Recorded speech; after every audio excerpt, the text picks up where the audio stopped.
수업 시작하겠습니다. 반갑습니다. 저는 185페이지 보시면 되겠습니다. 매수 청구권 요거 안에 쓰죠.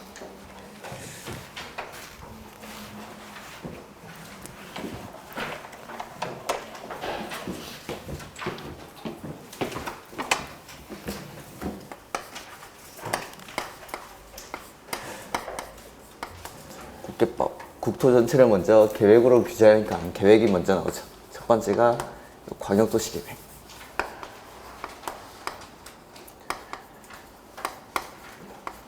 광역도시 계획은 둘 이상의 관할구역에서의 장기적인 발전 방향을 제시하는 계획. 그 다음에 나오는 게 도시군 계획. 이 도시군 계획은 관할 단위로 수립하는 계획이죠.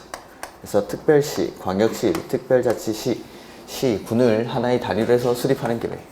그래서 두 가지로 구분하는데 첫 번째가 도시, 군, 기본 계획. 이 도시군 기본 계획 역시 도시군 계획이니까 수립하는 곳은 똑같이 관할에서의 장기적인 발전 방향을 제시하는 계획. 이렇게 장기적인 발전 방향을 제시하는 계획들은 추상적인 계획으로서 이런 걸 가지고는 규제를 할 수 없으니까 이걸 구체적으로 만드는 거죠. 그래서 도시, 군 관리 계획에서 추상적인 계획의 내용을 구체화합니다. 구체화하기 위해서 기본 계획으로부터 지침을 받아서 만드는 계획이 도시군 관리 계획이죠. 그 다음에 구체화한다라고 했으니까 이제 구체화되는 내용, 그게 관리 계획의 내용으로서 첫 번째가 용도, 지역이나 그 다음에 지구, 그 다음에 두 번째는 용도, 구역, 이러한 것들을 지정하는 것이나 변경하는 것에 관한 계획. 그 다음에 세 번째는 기반 시설을 설치하고 그 다음에 정비하고 개량하는 것에 관한 계획. 그 다음에 네 번째는 도시 개발 사업 내지는 정비 사업에 관한 계획. 그 다음에 다섯 번째는 지구 단위 계획구역. 그 다음에 여섯 번째는 입지 규제 최소구역. 이러한 것들을 먼저 지정을 합니다. 그 다음에 지구 단위 계획구역에서는 지구 단위 계획을 수립하고 입지 규제 최소구역에서는 입지 규제 최소구역 계획을 수립하는 것. 이러한 것들을 하는 일련의 절차가 계획이라는 형태로 표현이 되고 이 계획이 바로 도시군 관리 계획이었죠. 도시군 관리 계획. 그래서 여기까지가 바로 관리 계획으로 구체화되는 내용들. 그리고 여기 계획이란 말이 들어가니까 여기를 국토를 먼저 계획으로 규제하는 계획 규제라고 부르고, 이렇게 계획으로 규제를 하고 나면 뒤에 우리나라 국토를 이용하는 행위를 규제합니다. 이 이용하는 행위를 개발행위라고 부르죠. 개발행위. 개발행위라고 하고, 이 개발행위를 할 때는 그냥 하면 안 되고 어떤 규제를 받죠? 허가. 그래서 이걸 묶어서 그냥 개발행위 허가라고 부르는 거죠. 그래서 여기까지가 국계법 전체의 목차. 자, 오늘 하고 있는 게 이거 기반시설이죠.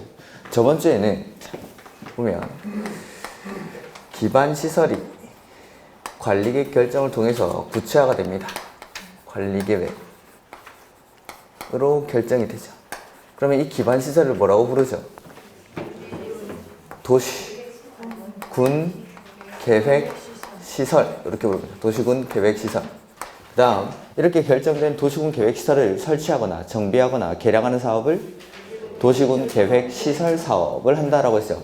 그래서 이 도시군 계획시설 사업을 할 때는 미리 관리계획으로 결정을 통해서 도시군 계획시설로 결정을 해놓고 이걸 설치하고 정비하고 개량할 때, 도시군 계획사업이니까 이걸 할 때는 맨 처음에 단계별 집행계획을 수립하고 그 다음에 시행자를 지정하고 사업을 쭉쭉쭉쭉쭉 해나갑니다. 근데 이렇게 관리계획 결정을 통해서 도시군 계획시설로 결정이 됐는데 이걸 설치를 안 하는 거죠. 설치를 안 하고 장기간 무단 방치를 합니다.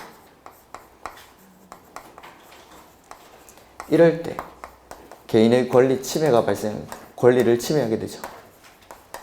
그러니까 도시군 계획시설 부지로 결정이 됐을 때에는 원칙적으로 도시군 계획시설 사업 말고는 아무것도 못합니다. 원칙적으로는. 그러다 보니까 도로 부지로 결정을 했다. 도로 설치하기로 했다라고 하면은 어떠한 개별 항의도 허용하지 않는데 이걸 설치를 안 하고 그러니까 수용도 안 해주고 계속 방치를 하는 거죠. 그러다 보니까 권리 침해가 발생하고 여기에 대한 구제 수단으로 나오는 게 이제 매수 청구권 등이라고 합니다. 매수 청구권 등.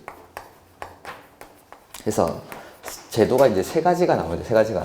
이걸 이제 장기 미집행 도시군 계획 시설에 대한 권리 구제 절차라고 부릅니다. 해서 우리 책에는 185페이지. 첫 번째로 나오는 게 이제 매수 청구권입니다. 매수 청구권. 뭐 노트는 13페이지 정도 보시면 될까요? 네. 그래서 매수 청구권은 일단 요건이 10년이 경과해야 됩니다. 언제부터 10년이냐면 요날 관리계획으로 결정 고시된 날로부터 10년. 그러니까 관리계획 결정이 되면은 도시군 계획시설로 바뀌는데 이 도시군 계획시설로 결정 고시된 날로부터 10년이 경과할 것을 요건을 하고 10년이 경과할 때까지 사업이 시행되지 않은 토지로서 지목이 뭐인 토지죠? 지목이 대인 토지 소유자가 이렇게 사업을 안 할 거면 차라리 이 토지를 사달라고 청구를 하는 겁니다. 자, 누구한테 청구하냐면 원치, 특, 광, 시, 군에게 청구를 합니다. 왜 이 사람한테 하냐면 도시군 계획 시설 사업의 원칙적인 시행자가 누구였어요? 특광시군, 입안권자. 그러니까 도시군 계획 시설로 결정을 해놓고 설치를 해야 되는 사람이 원칙은 특광시군이니까 이 사람한테 사달라고 하는 겁니다. 시행자니까. 근데 예외적으로 특광시군 말고 다른 시행자가 정해져 있을 때는 그 시행자에게 청구를 합니다. 그 다음에 설치 의무자나 관리 의무자가 있을 때는 설치 관리 의무자에게 매수 청구를 하는데 설치 의무자랑 관리 의무자가 다를 때는 설치 의무자에게 매수 청구를 합니다.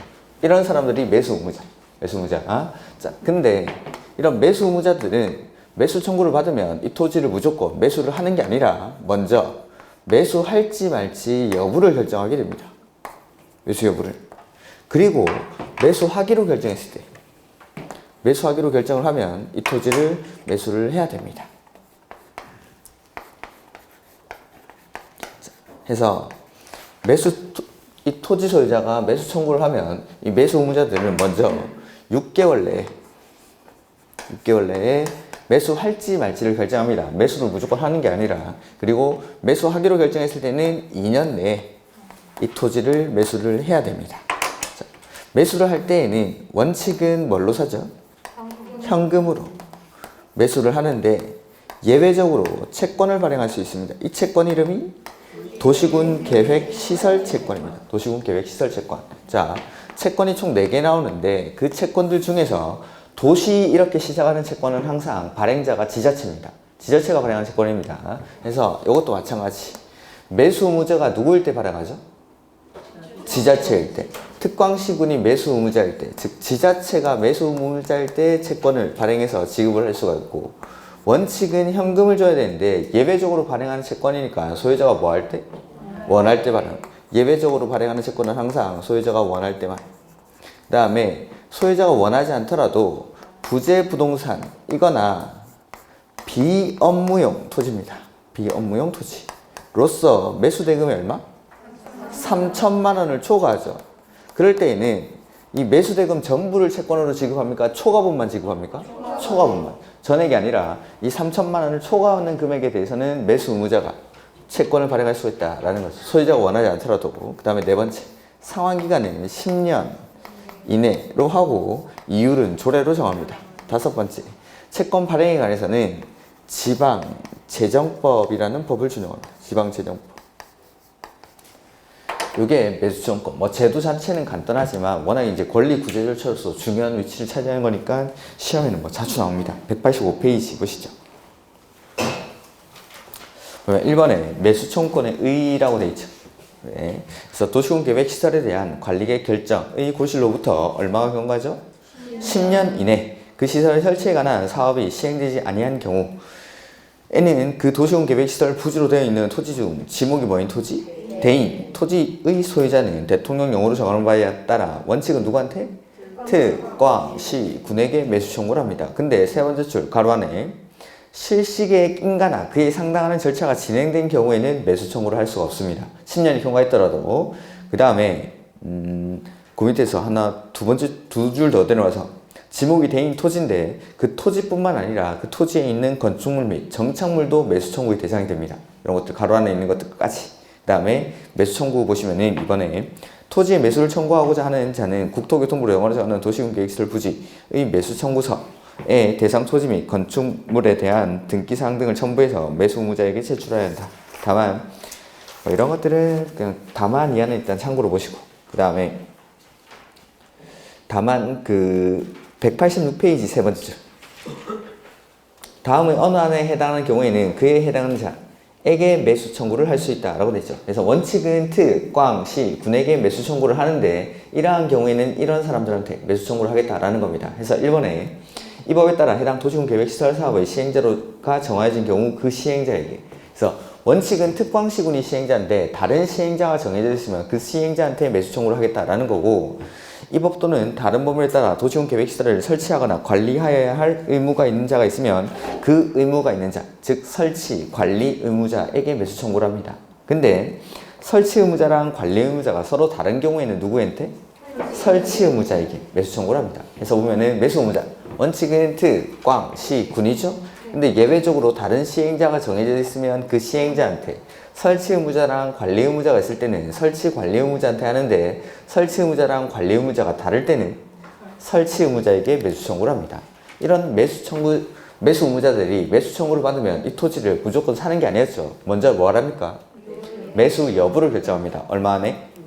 그래서 매수 의무자는 매수 청구를 받은 날부터 6개월 이내에 매수 여부를 결정하여 소유자와 특광시군에게 알려주죠. 그러면은 매수하기로 결정한 토지는 매수 결정을 알린 날로부터 얼마 안에? 2년 안에 매수를 해야 됩니다. 이렇게. 그 다음에 매수를 할 때 원칙은 뭘로? 현금으로 매수를 하는데 예외적으로 채권을 발행할 수 있죠. 그 채권이 도시군 계획 시설 채권입니다. 매수 의무자가 누구일 때?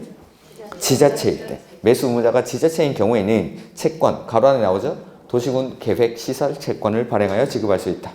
근데 원칙은 현금 줘야 되는데 예외적으로 발행하는 채권이니까 소유자가 뭐 할 때 발행하죠? 원할 때. 박스 안에 1번에 원할 때. 그 다음에 소유자가 원하지 않더라도 두 번째 줄에 부대 부동산이거나 비업무용 토지로서 매수대금이 얼마? 3천만 원을 초과하는 경우에는 그 초과 금액에 대해서는 채권을 발행할 수 있습니다. 그러니까 3천만 원은 현금을 주고 초과하는 금액을 채권으로 발행할 수 있다라는 거죠. 그 다음에 도시군 계획시설 채권 해서 밑에 발행 기준이 나오는데 채권의 상환기간은 10년 이내로 하며 그 이율은 채권 발행 당시 은행법에 따른 인가받은 은행 중 전국을 영업으로 하는 은행이 적용하는 1년 만기 정기 예금 금리 평균 이상이어야 하며 구체적인 상환기간 이율은 맨 마지막에 조례 고. 그래서 구체적인 상환기간과 이율은 조례로 정합니다. 그 다음에 발행 절차.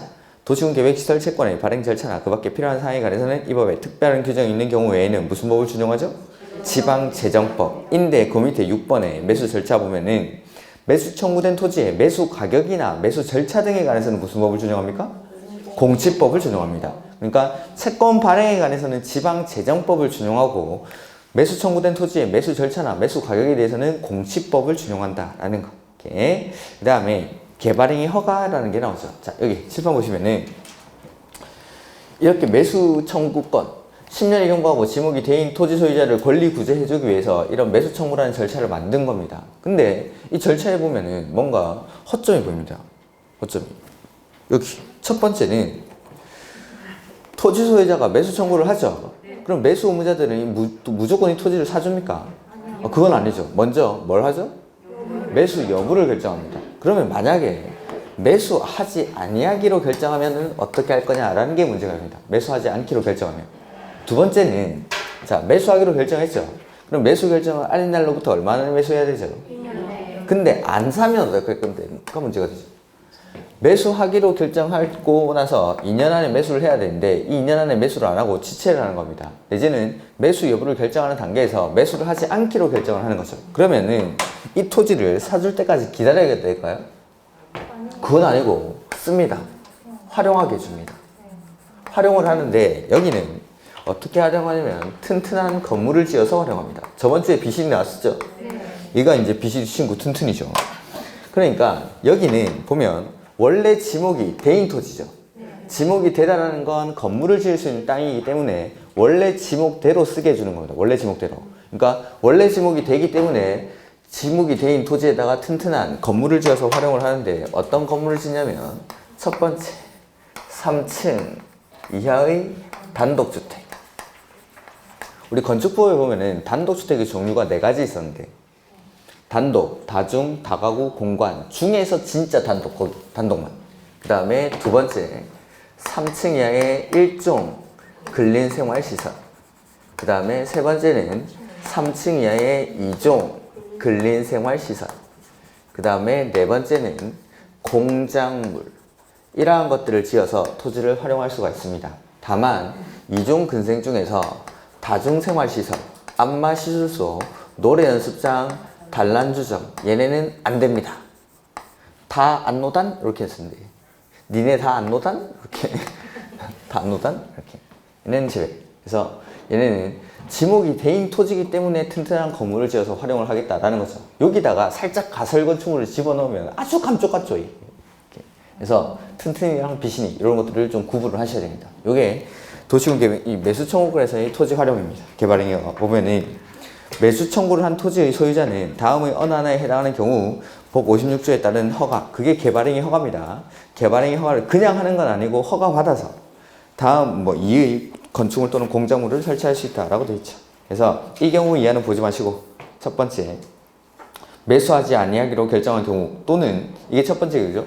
매수 여부를 결정하는데 매수하지 아니하기로 결정했을 때. 그 다음에 두 번째는 매수 결정을 알린 날로부터 2년이 지날 때까지 해당 토지를 매수하지 아니하는 경우에는 첫 번째 단독주택으로서 3층 이하, 1종 근생으로서 3층 이하, 2종 근생으로서 3층 이하 공작물 이러한 것들을 지을 수가 있다라는 거. 요게 이제 튼튼히. 그래서 뒤에 2종 근생 중에 안 되는 게 단란주점, 다중생활시설, 안마시술소, 노래연습장 얘는 제외되죠. 이렇게. 그 다음에 도시군 계획시설 결정의 실효. 요거는 저번주에 했죠. 도시군 계획 여기. 도시군 계획시설로 관리계획 결정이 되고 나서 얼마 안에 사업이 시행되지 않으면 실효가 됩니까? 20년이 되는 날이 다음 날에 실효가 되죠. 이렇게. 요게 첫 번째 매수청구권입니다. 매수청구권. 그래서 매수청구권은 10년이 경과하고 지목이 대인 토지 소유자가 매수 청구를 하죠. 누구한테? 특광시 군에게. 이 사람이 원칙적인 시행 의무자인데 매수 의무자인데 이 사람 말고 다른 시행자가 정해져 있으면 그 시행자한테 설치 관리 의무자가 있을 때는 설치 관리 의무자한테 하는데 설치 의무자랑 관리 의무자가 다를 때는 누구한테? 설치 의무자에게 매수 청구를 합니다. 그러면 이런 매수 의무자들이 매수 청구를 받으면 얼마 안에 매수 여부를 결정하죠? 6개월 안에 매수 여부를 결정하고 매수하기로 결정했을 때는 얼마 안에? 2년 안에 매수를 해야 된다라는 거. 그리고 매수할 때 원칙은 뭘로? 현금으로 하는데 예외적으로 도시군 계획 시설 채권을 발행할 수 있죠. 이 채권은 매수 의무자가 누구일 때? 지자체일 때 발행하고 원칙은 현금 줘야 되는데 예외적으로 발행하는 채권이니까 소유자가 뭐 할 때? 원할 때. 소유자가 원하지 않더라도 부재부동산이나 비업무용 토지로서 매수대금이 얼마? 3천만 원을 초과하면 그 매수대금 전부가 아니죠. 초과 금액에 대해서 채권을 발행할 수 있고 상환기간은 10년 이내로 하고 그 다음에 구체적인 상환기간과 이율은 조례로 정합니다. 그 다음에 무슨 법을 준용하죠? 지방재정법. 근데 매수 청구된 토지의 매수 가격이나 매수 절차는 무슨 법을 준용하죠? 공시법. 근데 이 매수 의무자들이 매수하지 않기로 결정하거나 2년 안에 매수를 안 하고 지연하고 있을 때에는 이 토지를 활용을 하죠. 어떻게? 튼튼히. 그래서 3층 이하의 단독, 3층 이하의 1종 근생, 3층 이하의 2종 근생 공작물 이러한 것들을 지어서 활용할 수가 있습니다. 근데 2종 근생 중에 다 안노단 얘는 안 돼. 제외. 자, 이게 이제 첫 번째 2000년도에 만들어진 제도입니다. 2000년도에 이렇게 권리구를 쭉 해오고 있는데 여기서는 보호받는 사람이 되게 한정적입니다. 요건을 보면은 첫 번째 얼마가 경과해야 되죠? 10년. 그러면은 7년, 8년 정도는 결정을 해놓고 설치를 안 해도 괜찮냐라는 문제제기가 있는 거죠. 7년, 8년은 좀 긴 것 같고 5년, 6년은 뭐 3년, 4년은 이런 문제제기가 있는 겁니다. 그래서 물어봅니다. 학자들이. 야, 왜 10년이야? 라고 하니까 아무 말도 안 합니다. 그냥 10년. 여기는 이유가 없습니다. 10년이 경과해야 된답니다. 이렇게. 그 다음 두 번째는 10년이 경과하는 것 뿐만 아니라 지목이 뭐인 토지? 대인 토지죠. 대인 토지만 권리 구제를 해주고 나머지 토지들은 권리 구제를 안 해주는 겁니다. 그래서 이제 또 물어보죠. 야, 전답 과소는 괜찮냐라고 물어보는 겁니다. 그러니까 그거는 대답해 줍니다. 그거는. 도시군 계획시설 부지로 결정된 토지에 대해서 전, 답, 과수원 이런 것들은 농사짓는 땅이죠. 농사짓는 땅인데 농사까지 못 짓게 하는 건 아닙니다. 지목이 대인 토지는 건물 지을 수 있는 땅인데 도시군 계획시설로 결정이 되면은 도시군 계획시설 사업 이외의 행위에 대해서는 허가를 내주면 안 되니까 이 토지는 원래 지목대로 활용을 못 하는 거죠. 근데 전, 답, 과수원은 원래 지목대로 농사 짓는 건 상관없습니다. 농사 짓는 거. 그러니까 이건 괜찮다라고 하는 거죠. 그렇다 하더라도 전답 과수원에 대해서도 분명히 권리 침해가 발생하고 있는 거죠. 그거에 대해서. 그러니까 여기서 권리 구제를 받지 못하는 사람들을 위해서 두 번째 제도를 만들어냅니다. 그게 지방의회 해제 권고라는 제도입니다. 보면은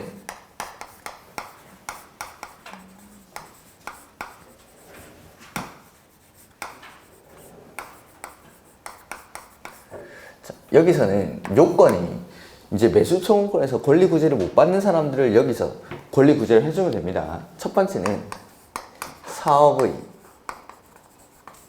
필요성이 없어졌을 때. 이 말은 굳이 10년이 경과할 필요가 없다 이 말입니다. 그냥 10년이 경과하지 않더라도 사업의 필요성이 없어졌을 때. 두 번째는 10년이 경과했을 때. 이럴 때. 이게 요건입니다. 요거는 이제 둘 다, 또는입니다. 또는. 그러니까 10년이 경과했다 이 말은 지목이 대일 필요가 없습니다. 지목을 불문하죠. 그래서 사업의 필요성이 없어졌거나 10년이 경과했을 때에는 이러한 토지가 있는 지자체 장이 여기서 말하는 지자체 장은 특광시군을 의미합니다. 이 특광시군이 먼저 지방의회에다가 우리 관할 안에 이런 토지가 있다라고 보고를 해줍니다. 지방의회에. 그럼 이제 보고를 받은 지방의회는 다시 지자체장에게 해제를 권고합니다. 해제 권고. 그럼 이제 지자체장은 해제 권고를 받고 나서 해제를 하기 위한 관리계획의 결정을 해야 됩니다. 관리계획 결정을. 요게 지방의회 해제 권고라는 제도입니다. 그래서 보면은 특광시군이 먼저 지방의회에다가 이러한 토지가 있다라고 보고를 해줍니다. 그럼 보고를 받은 의회는 보고받은 날로부터 90일 안에 해제를 권고하는 서면을 다시 지자체장에게 보냅니다. 해제하라고. 그럼 해제 권고를 받은 지자체장은 이 해제 권고를 받은 날로부터 1년 안에 해제를 위한 관리계 결정을 해야 된다라는 거. 이게 지방의회 해제 권고라는 제도입니다. 이렇게. 그러니까 매수청구권에서 권리 구제를 받지 못하는 사람들을 구제해주기 위해서 저기서 빈틈이 있는 것들 여기서 메꾸는 겁니다. 그래서 여기서는 사업의 필요성이 없어졌을 때 요거는 10년이 경과할 필요가 없고 10년이 경과했을 때 이럴 때는 지목이 될 필요가 없습니다. 이러한 토지들이 있으면 지자체장이 이제 의회에다가 보고를 해주는 거죠. 그래서 보면은 189페이지 1번에 지방의회 보고라고 해서 특별시장, 광역시장, 시장, 군수 여기서 지자체장을 특, 광, 시, 군이라고 생각하시면 됩니다. 도시군 계획시설 결정이 고시된 도시군 계획시설 두 줄 내려와서 을 설치할 필요성이 없어진 경우 미추. 이게 첫 번째 요건. 또는 이라고 돼 있죠. 설치할 필요성이 없어진 경우 또는 그 고실로부터 10년이 지날 때까지 미추. 해당 시설이 설치가 안 한 사업 밑줄, 사업이 시행되지 아니한 경우. 그래서 요건이 두 가지. 설치할 필요성이 없어졌거나 10년이 경과했을 때에는 해당 시설이 설치가 안 한 대통령령으로 정하는 바에 따라 그 현황과 단계별 집행계획을 밑줄 지방의회에 보고. 그래서 특광시군이 지방의회에다가 보고를 해줍니다. 먼저. 근데 그 두 번째 줄. 국장이 결정 고시한 도시군 계획시설 중 관계 중앙행정기관의 장이 직접 설치하기로 한 시설은 제외. 밑줄 쭉 해놓죠 그냥. 그러니까 국장이 결정을 해서 관계 중앙행정기관의 장이 설치하기로 한 걸 지자체장이 지 마음대로 해제를 해버리면 안 되니까 이런 것들은 제외. 이렇게. 그래서 이번에 보면은 해제 권고라고 나오죠. 보고를 받은 지방의회는 대통령령으로 정하는 바에 따라 해당 특, 광, 시, 군, 지자체장에게 해제를 권고할 수 있다. 밑줄.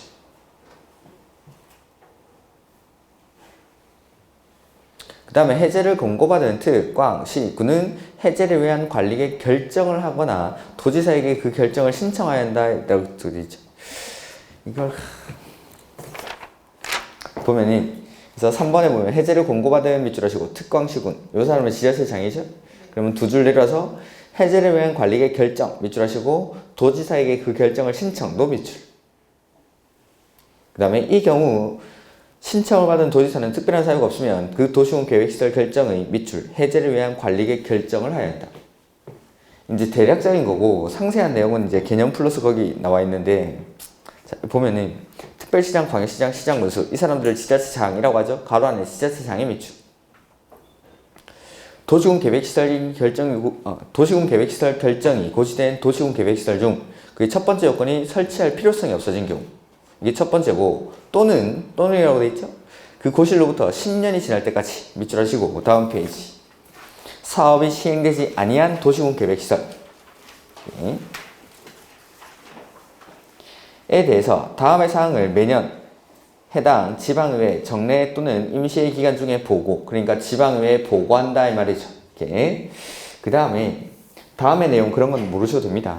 그 다음에 2번에 보면은 정기적 보고 의무라고 되어 있는데 지자체장은 지방의회에 보고한 장기 미집행 도시군 계획시설 등 중 도시군 계획시설 결정이 해제되지 아니한 밑줄 장기 미집행 도시군 계획시설 등에 대해서 최초로 지방의회에 보고한 때부터 밑줄 2년마다 지방의회에 보고 그러니까 이러한 시설에 대해서 지방의회에 보고를 했는데 그게 해제가 안 되는 겁니다. 그러면은 최초 보고한 때부터 2년마다 계속 이걸 보고를 해줍니다.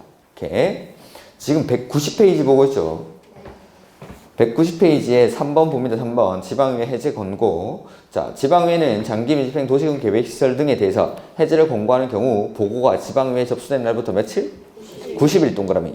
해제를 권고하는 서면을 밑줄 하시고 지방자치단체장에게 보내야 한다. 그래서 보고를 받으면 보고받은 날로부터 90일 안에 해제를 권고하는 서면을 지자체장에게 보냅니다. 이렇게. 그 다음에 4번에 동그라미 1번 보시면은 장기 미집행 도시군 계획시설 등의 해제 공고를 받은 지자체장은 상위 계획과의 연관성, 단계별 집행계획, 교통, 환경 및 주민 의사 등을 고려해서 해제할 수 없다고 인정하는 특별한 사유가 있는 경우를 제외하고는 해당 장기 미집행 도시군 계획시설 등의 밑줄 해제 권고를 받은 날로부터 얼마?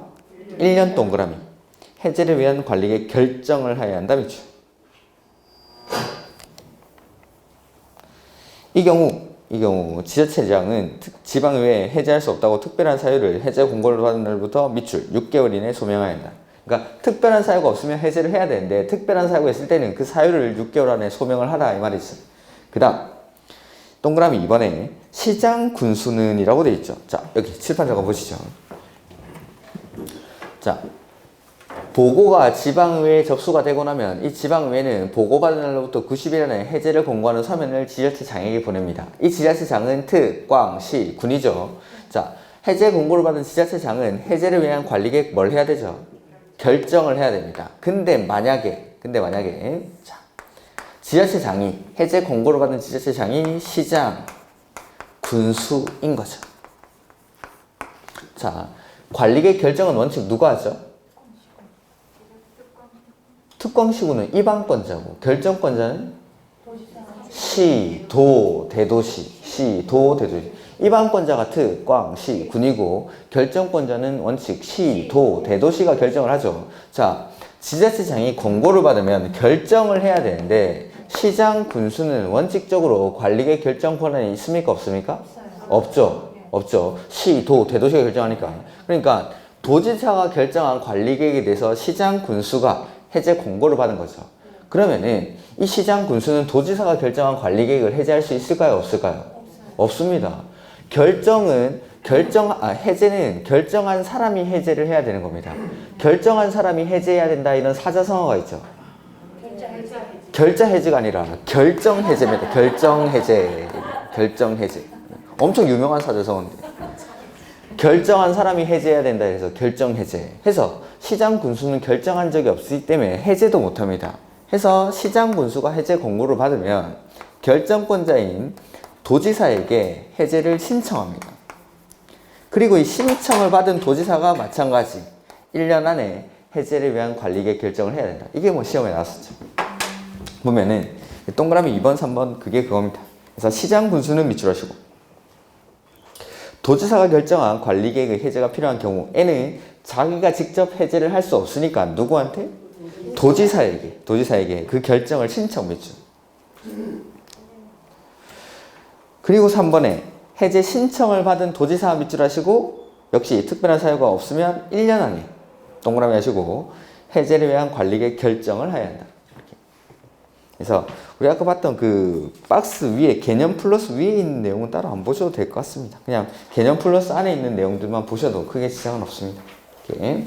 그래서 다시 한번 보면 이게 이제 두 번째 제도 지방의 해제 권고라는 겁니다. 요건은 첫 번째는 사업의 필요성이 없어졌을 때 요거는 10년이 경과할 필요가 없죠. 두 번째는 10년이 경과했을 때 이건 지목을 따지지 않습니다. 이러한 토지가 있는 지자체장은 먼저 지방의회에다가 보고를 해줍니다. 보고를. 다만 여기서 제외되는 게 국장이 결정해서 관계 중앙행정기관의 장이 직접 설치하기로 한 시설은 제외한다라는 거. 자, 보고를 받은 지방의회는 얼마 안에 해제를 공고하는 서면을 보내죠. 90일 안에 해제를 권고하는 서면을 지자체장 해제 권고를 받은 지자체장은 얼마 안에? 1년 안에 해제를 위한 관리계획 결정을 해야 되죠. 근데 해제를 권고받은 사람이 시장 군수일 때에는 이 사람은 직접 해제를 할 수가 없기 때문에 누구한테? 도지사에게 해제를 신청하고 그 신청을 받은 도지사는 얼마 안에? 1년 안에 해제를 위한 관리계획 결정을 해야 된다라는 거. 요게 지방의회 해제 권고라는 제도입니다. 이렇게. 자, 요까지 이제 제도로 만들었는데, 여기서도 또 이제 미흡한 점이 있더라는 거죠. 자, 도시군 계획시설로 결정을 해두면 가장 답답한 사람이 누굴까요? 토지 소유자. 그렇죠. 토지 소유자가 제일 답답할 텐데, 보면 매수 청구권에서는 일단 토지 소유자가 매수 의무자들에게 신청을 합니다. 근데 이 토지를 살지 말지 결정하는 사람은 매수 의무자들이 결정을 하죠. 그 다음, 두 번째 제도에서는 지방의회는 지자체장이 지방의회에 보고하고 다시 지자체장에게 권고를 하면 지자체장이 해제를 위한 관리계획 결정을 하는 겁니다. 제일 답답한 사람은 소유자인데 지금까지는 소유자가 주도적으로 하는 게 없었습니다. 해서 이제 소유자가 하는 걸 만듭니다. 소유자가 하는 걸. 해서 마지막으로 토지 소유자의 해제 신청이라는 제도입니다. 해제 신청. 그래서 이건 요건이 첫 번째 역시 10년이 경과합니다. 그리고 이거는 and 10년이 경과하고 이고 여기서는 또는이었으면 또는 요거는 10년이 경과하고 두 번째 단계별 집행계획상 실효시까지. 자, 도시군 계획시설로 결정이 되고 나면 언제 실효가 되죠? 20년이 경과하면 실효가 된다고 했죠. 실효시까지 집행계획조차 안 만들어져 있는 겁니다. 즉 이건 한마디로 말하면 사업의 움직임이 전혀 없습니다. 사업할 생각이 없다 이 말이죠. 이럴 때는 이 토지의 이제 소유자가 움직입니다. 소유자가 맨 처음에 누굴 찾아가냐면 관리계획의 입안권자를 찾아갑니다. 입안권자한테는 입안해달라고 할까요? 해제해달라고 할까요? 입안해달라고 해야죠. 입안권자는 입안권자니까 입안해달라고 해야죠.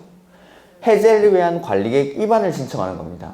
여기는 이 사람이 할 수 있는 건 입안하는 것밖에 없는데 해제해달라고 하면 할 수가 없겠죠. 그러니까 해제를 위한 관리계획 입안을 신청하면 이 입안권자는 3개월 안에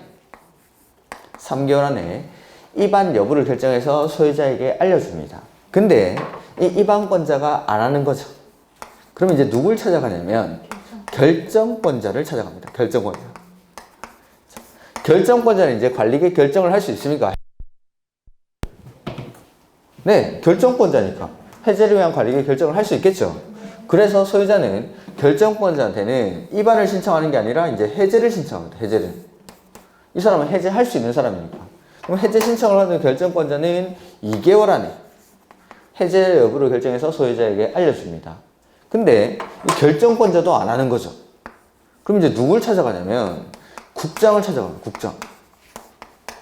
국장에게는 입안을 신청하는 것도 아니고 해제를 신청하는 것도 아니고 해제 심사를 신청합니다. 해제 심사. 그러면 이 심사 신청을 받는 국장은 중앙도시계획위원회 심의를 거쳐서 해제할지 말지를 결정한 다음에 국장은 자기가 직접 해제하는 게 아니라 결정권자에게 해제를 권고합니다. 권고. 자기가 직접 해제하는 게 아닙니다. 국장은 해제를 권고하고 권고를 받은 결정권자는 당연히 해제를 해야 됩니다. 이렇게 이게 마지막 소유자의 해제 신청. 이제는 소유자가 하는 거. 소유자가 하는 거. 그래서 보면은 그 190페이지 맨 밑에 4번에 도시군 계획시설 결정의 해제 신청 이렇게 나와있죠. 가로 1번에 토지 소유자의 해제를 위한 관리계획 입안 신청인데 도시군 계획시설 결정 고시로부터 밑줄 10년 이내 도시군 계획시설의 설치에 관한 사업이 시행되지 아니한 경우 밑줄 로서라고 되죠. 여기는 로서 그러니까 AND입니다. 로서 단계별 집행계획상 해당 도시군 계획시설의 밑줄 실효시까지 집행계획이 없는 경우 이걸 한마디로 말하면 사업할 생각이 없다 이 말입니다. 그럴 때 N은 이제 누가 하죠?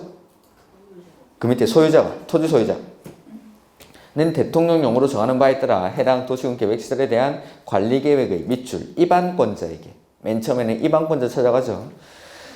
그 토지의 도시군 계획시설 결정 밑줄 해제를 위한 관리계획 뭘 신청하죠? 입안을 신청합니다. 입안권자니까 입안을 신청합니다. 그 다음에 입안권자는 얼마 안에? 3개월 안에 입안 여부를 결정해서 소유자에게 알려야 하며 해당 도시군 계획시설 결정의 실효시까지 설치하기로 집행계획을 수립하는 등 대통령령으로 정하는 특별한 사유가 없으면 그 도시군 계획시설 결정의 해제를 위한 관리계획을 입안하여야 한다라는 거죠. 그 다음에 가로 3번 신청을 한 토지 소유자는 해당 도시군 계획시설 결정의 해제를 위한 관리계획이 입안되지 아니하는 등 대통령령으로 정하는 사항에 해당하는 경우에는 해당 도시군 계획시설에 대한 관리계획 누구한테? 결정권자 밑줄 결정권자. 그러니까 이제 입안권자가 안 했죠. 그러면 결정권자에게 뭘 신청하죠? 해제. 이 사람은 결정할 수 있는 사람이기 때문에 해제를 신청하면 됩니다.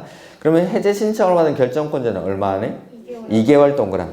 결정 여부를 정해서 소유자에게 알려야 하며 특별한 사유가 없으면 그 도시군 계획시설 결정을 해제해야 한다라는 거. 그 다음에 가로 5번. 해제를 신청한 토지 소유자는 해당 도시군 계획시설 결정이 해제되지 아니하는 등 대통령령으로 정하는 사항에 해당하는 경우에는 밑줄 누구한테? 국장에게 뭘 신청하죠? 해제 심사를 신청합니다. 해제 심사를 다음 페이지. 그 다음에 신청을 받은 국장은 대통령령으로 정하는 바에 따라 해당 도시군 계획시설에 대한 관리계획의 결정권자에게 밑줄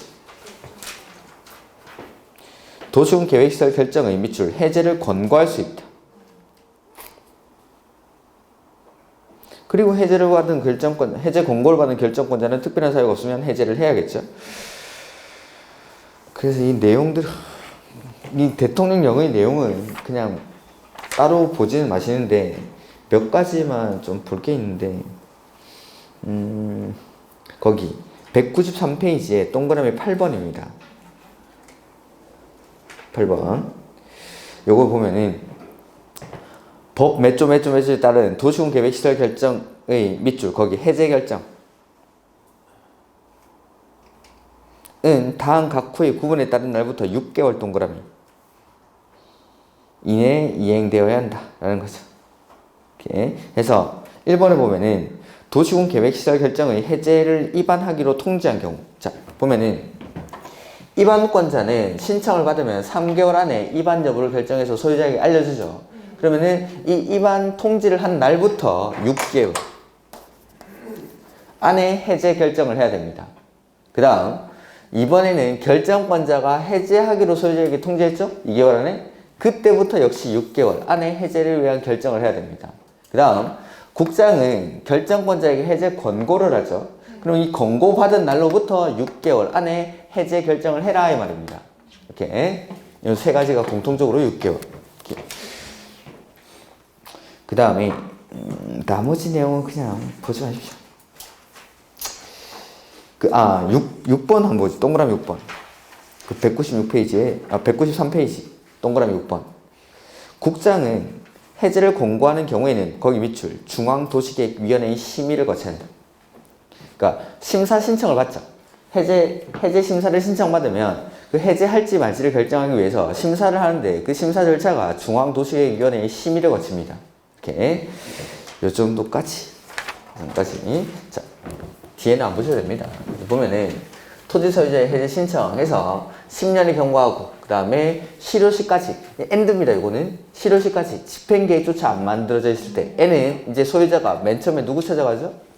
입안권자에게 입안을 신청합니다. 그럼 입안권자는 얼마네? 3개월 안에 입안 여부를 결정해서 소유자에게 알려줍니다. 근데 입안권자가 안 하면 이제 결정권자 찾아가죠. 결정권자는 얼마네? 2개월 안에. 결정권자한테는 해제를 신청하고 해제 신청을 받은 결정권자는 2개월 안에 해제 여부를 결정해서 소유자에게 알려주는데 결정권자가 안 하면 이제 국장 찾아가죠. 국장에게는 해제 심사를 신청할 수 있고 이 심사 신청을 받은 국장은 중앙도시계획위원회 심의를 거쳐서 자기가 직접 해제하는 거 아닙니다. 결정권자에게 해제를 권고하고 이 권고를 받은 결정권자는 해제를 해야겠죠.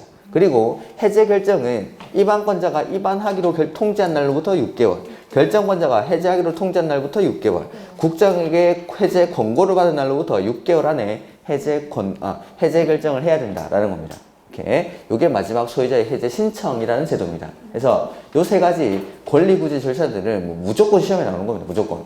그래서 매수청구권은 1, 2월 달에 했으니까 요 두 번째 지방의 해제 공고부터 보도록 하면은 자 지방의 해제 공고는 매수청구권에서 보호받지 못하는 사람들을 보호하는 제도입니다. 그래서 일단은 사업의 필요성이 없어졌죠? 또는 사업의 필요성이 없어졌거나 또는 10년이 경과했을 때 사업의 필요성이 없어졌다 이 말은 10년이 경과할 필요가 없고 10년이 경과했으면 지목이 될 필요가 없습니다.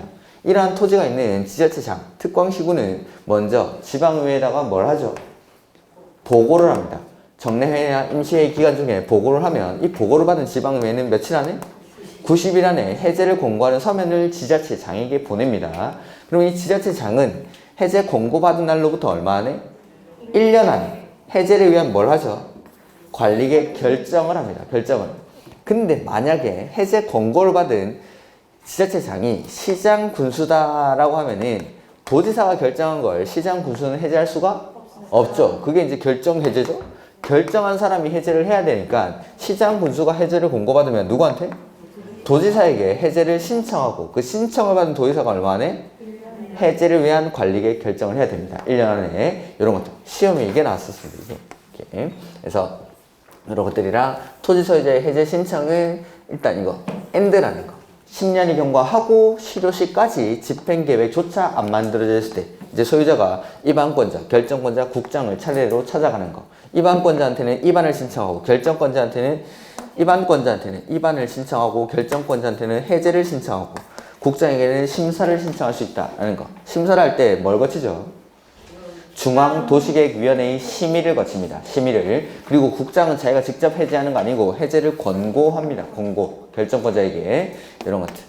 그래서 요 세 가지 권리구제 절차는 뭐 시험에 안 나올 수가 없습니다. 안 나올 수가. 여기까지가 이제 기반시설입니다. 그래서 보면은 기반시설이 뭐 처음에 나왔던 게 이제 기반시설의 종류가 있었죠. 크게는 7가지 시설에다가 각각 해당하는 기반시설의 종류들. 그 다음에 도시군 계획시설의 설치 관리, 공동구의 설치 관리, 광역시설의 설치 관리 각각 어떻게 하는지, 그 다음에 이렇게 관리계획으로 결정된 도시군 계획시설을 설치, 정비, 개량하는 사업을 뭐라 부릅니까?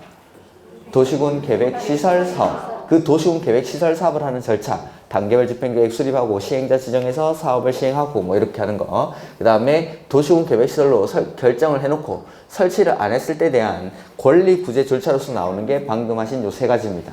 세 가지. 그래서 여기까지가 3번 기반시설에 관한 내용이고, 개발사업이나 정비사업은 이제 개발법이랑 정비법에서 배우는 거고, 지구단위 계획 보면 되겠죠. 다시 앞쪽으로 넘어가야 됩니다. 지구단위 계획은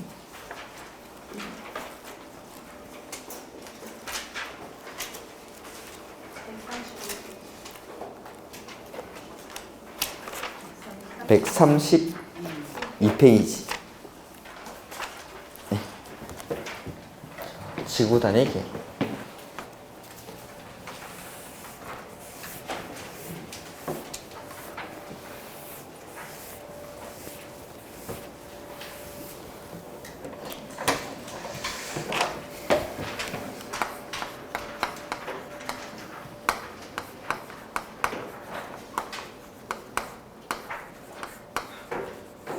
의부터 먼저 좀 보도록 하겠습니다.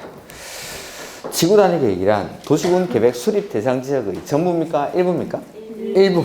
대해서 토지 이용을 합리화하고 그 기능을 증진시키며 미관을 개선하고 양호함을 확보하며 그 지역을 체계적, 계획적으로 관리하기 위해서 수립하는 관리계획을 말한다 라고 돼 있고, 연혁, 기능 잡아놓을 때 읽어보면 되겠죠. 자, 보면은 지구단위 계획인데, 지구단위 계획은 역시 지구단위라는 말이랑 계획이 합쳐진 말로, 이 계획은 관리계획입니다. 즉 지구 단위로 수립하는 관리계 해서 지구 단위로 만들죠. 여기 우리 지구 배운 적 있죠. 지역, 지구, 구역 해서 지역이 가장 넓은 개념이었고 지구나 구역은 지역보다는 좁은 개념이죠. 그래서 지구는 관할 토지 전부에 지정했습니까? 일부에 지정했습니까? 그래서 이것도 마찬가지. 이 지구라는 게 도시, 군, 계획, 수립, 대상, 지역, 이 어디죠? 관할. 도시군 계획 수립. 도시군 계획은 어디서 만듭니까? 도시군 계획 수립 대상 지역은 어디입니까? 똑같은 말입니다. 도시군 계획 수립 대상 지역의 전부일까요? 일부일까요? 일부. 지구 단위. 지구 단위 계획이니까 여기는 전부가 나오면 됩니까? 안 됩니까? 절대 안 됩니다. 절대. 이걸 전부 또는 일부, 전부 막 이렇게 바꿔냅니다. 5번, 6번을 바꿔냅니다. 계속 틀리니까. 일부, 지구 단위로 만드니까 이거 무조건 일부입니다. 무조건. 그러니까 앞에 제가 맨날 관할의 일부 이렇게 쓰다가 하도 기억을 못 하셔가지고 이걸 다 썼습니다. 그냥. 도시군 계획 수립 대상 지역이란 말이 나오면은 그 뒤에는 전부 절대 나오면 안 됩니다. 무조건 일부만. 지구 단위로 만드는 계획이기 때문에 도시군 계획 수립 대상 지역의 일부에다가 목적은 토지 이용을 합리화하고 기능을 증진시키고 미관을 개선하고 양호한 환경을 확보하고, 그냥 한마디로 잘해보자 이 말이에요. 잘해보자. 다른 지역보다, 광명시의 다른 지역보다, 경기도의 다른 지역보다, 서울시의 다른 지역보다 이 지역만큼은 좀 더 특별하게 규제를 해서 더 예쁘게 만들어보자 이 말입니다. 그러니까 이 지구 단위 계획은 뭔가 특별한 규제가 필요할 때 특별히 이 지역을 잘 만들어 보기 위해서, 다른 지역보다 특별하게 만들어 보기 위해서 수립하는 게 지구 단위 계획입니다. 그래서 어디를 합리적으로 이용할지를 먼저 지정합니다. 이렇게 지정을 하고 나면 이 지정된 지구 단위 계획 구역에서는 지구 단위 계획을 수립해서 어떻게 개발할지를 정합니다. 즉 지정된 지구 단위 계획 구역에서의 행위 제한은 지구 단위 계획으로 정합니다. 요거 한번 한 적 있죠. 여기도 보면은 입지 규제 최소구역이 지정이 되죠.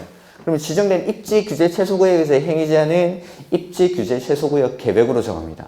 이렇게. 그러니까 여기 5번, 6번에 있는 거 지구 단위 계획구역을 지정하고 입지 규제 최소구역을 지정하고 나면 이 안에서의 행위 제한들은 지구 단위 계획과 입지 규제 최소구역 계획으로 정하게 됩니다. 이렇게. 그래서 비유를 해서 좀 설명을 드려보자면은 지구 단위 계획이라는 건, 자, 토지 이용을 합리화하는 거죠.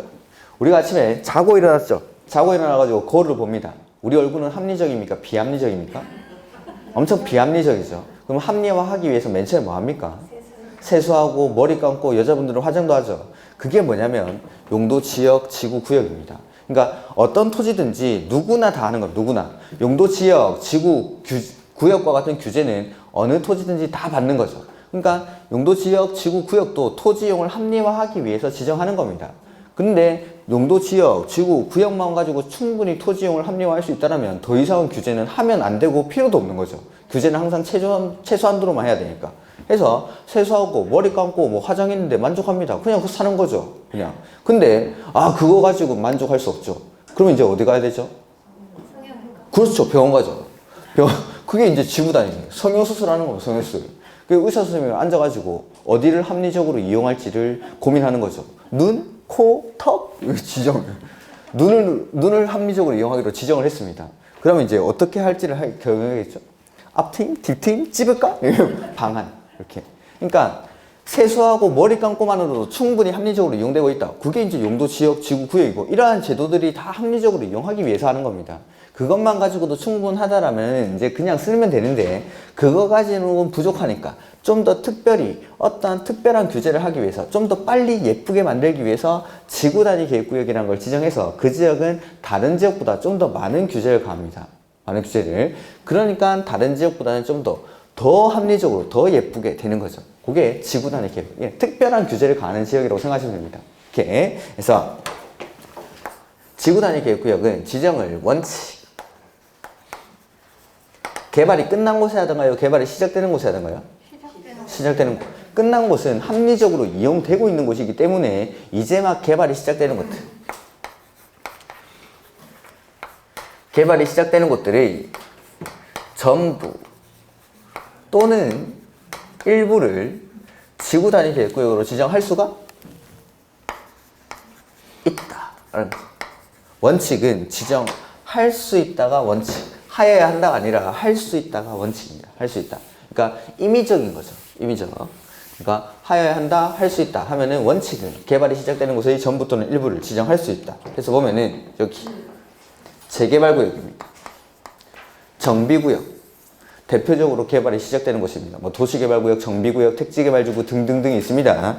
자, 지구단위 계획구역은 이 재개발구역 전부를 지구단위 계획구역으로 지정할 수도 있습니다. 이 재개발구역이 개발이 시작되는 곳이니까. 근데 이 재개발구역의 일부만 여기만 합리적으로 이용하고 싶더라는 거죠. 그럴 때는 이 빨간 부분만 지구단위 계획구역으로 지정할 수도 있습니다. 전부를 지정할 수도 있고 일부를 지정할 수도 있고. 근데 이 재개발구역은 광명시의 입장에서 봤을 때는 전부입니까? 일부입니까? 무조건 일부. 광명시 전부를 재개발구역, 정비구로 지정하지 않죠.